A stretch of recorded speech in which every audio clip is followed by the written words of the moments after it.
Yeah, Terrion, a year ago, you're standing in the end zone last play of the game, and they throw your way, and it's incomplete, and you win the game. Take me through that scenario last year.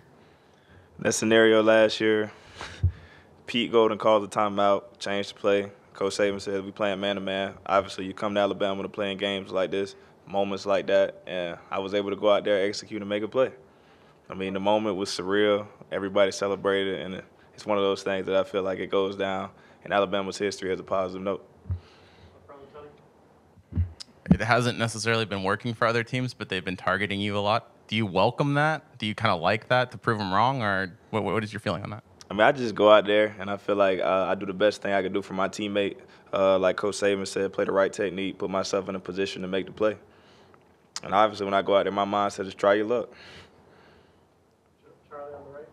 You went against Evan Stewart and these receivers last year. Just what have you seen from him and his growth, and what stands out about that group as a whole?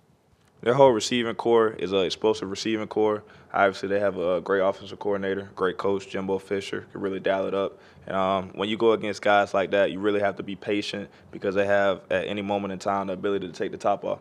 So when you go against guys like that, it really gets you excited. And I mean, it's another test for our defense and our secondary to show why we're one of the best in the country. Yeah, two if I can. First off, you played with Will Anderson, you played with Dallas Turner. What are similarities in their games? What are differences? And the second question, what's the most impressive thing you've seen Dallas Turner do? Number one, the most impressive thing I've seen Dallas do is lead. Like, he's really grown, and he's changed his game as far as I would say on a positive note, just going out there and really trying to be a perfectionist. The guy stays after practice, runs. The guy, when there's hostility on the sidelines, he gets it kind of settled out, and he does a great job of talking to people.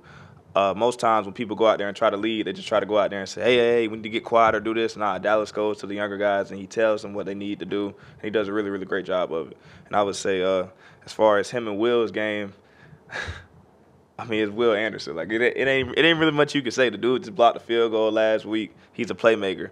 And I would say Dallas is the same thing. But they both have a motor, and they really, really love football.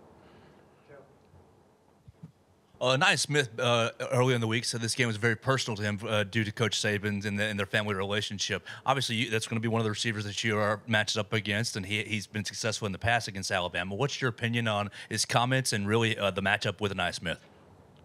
I seen something that said he knows what Coach Saban wants. And when I seen that, I was kind of like, what does Coach Saban want? Like, I mean, I've been here 3 years, and I don't know what the guy wants. So, I mean, I don't really know. Like, if we're being honest, I don't even really know.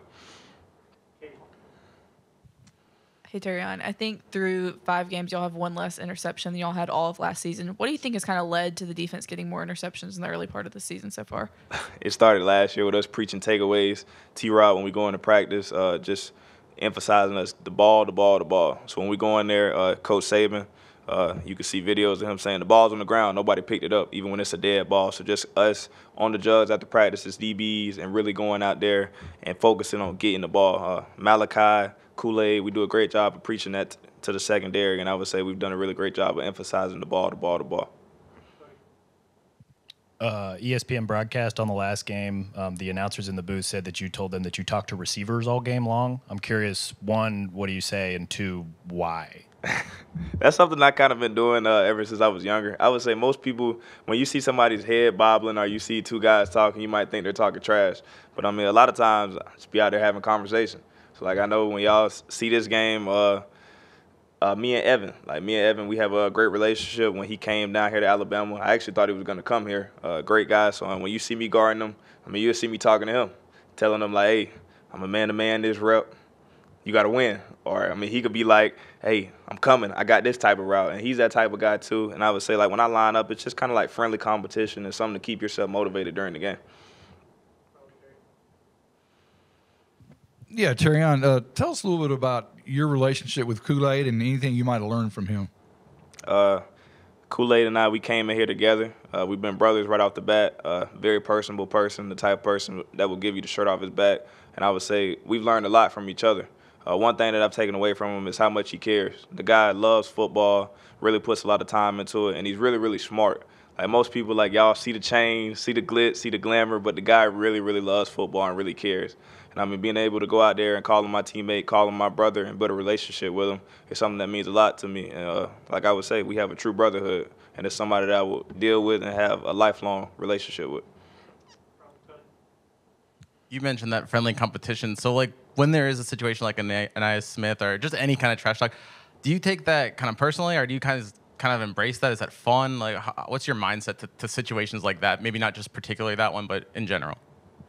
If you had another reporter and you felt like he was asking you certain type of questions or trying to get a reaction out of somebody else, and he was coming at you, like, how would you take that? So if I'm in the game and he's saying that he knows what my coach wants, I mean, obviously when I go out there, I'm gonna be like, you know what Coach Saban wants, huh? Dang, what he want? Like, I mean, just little things like that. I mean, he plays in the slot primarily. Malachi goes out there, gets a PBU on him. You walk beside him, like, you know what he want. So just little things like that, little things trying to get into somebody's head. And I mean, obviously you see what type of competitor somebody is. If they shut down, then you know they can't play 60 minutes of football, and that's the type of person they are. But if they keep going, it really gets you going, and it makes the game entertaining for the crowd, makes it entertaining for you. I mean, you have a chance to really go out there and just put on the show.